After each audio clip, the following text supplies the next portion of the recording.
বিশ্বের সঙ্গে মিল রেখে একই দিন বাংলাদেশে রোজা ও ঈদ উদযাপন করা যায় কিনা সে বিষয়ে উলামায়ে মাশায়েখদের আলোচনা করার আহ্বান জানিয়েছেন বিএনপির ভারপ্রাপ্ত চেয়ারম্যান তারেক রহমান।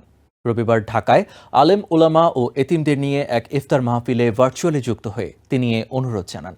একই অনুষ্ঠানে বিএনপি নেতা মির্জা আব্বাস অভিযোগ করেন, একটি মহল জাতির মধ্যে বিভেদ সৃষ্টির পায়তারা করছে।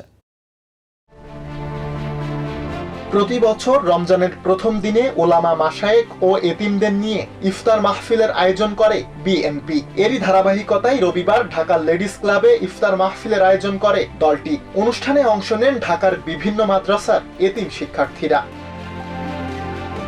অনুষ্ঠানে দলের শীর্ষ নেতাদের পাশাপাশি লন্ডন থেকে ভার্চুয়ালি যোগ দেন ভারপ্রাপ্ত চেয়ারম্যান তারেক রহমান। এ সময় সারা বিশ্বের সঙ্গে একই দিনে রোজা ও ঈদ উদযাপন করা যায় কিনা সে বিষয়ে বাংলাদেশের উলামা মাশায়েখদের আলোচনা করার আহ্বান জানান তিনি। একই অনুষ্ঠানে অংশ নিয়ে বিএনপি নেতা মির্জা আব্বাস অভিযোগ করেন, একটি গোষ্ঠী আলেমদের সঙ্গে বিএনপির বিভেদ সৃষ্টির ষড়যন্ত্র করছে।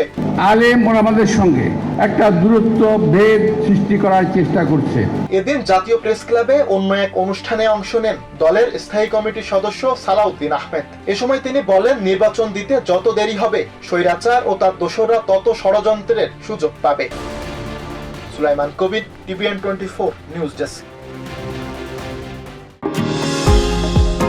নিউ ইয়র্ক থেকে সম্প্রচারিত টিভিএন 24 টেলিভিশন বিশ্বজুড়ে বাঙালির কণ্ঠস্বর।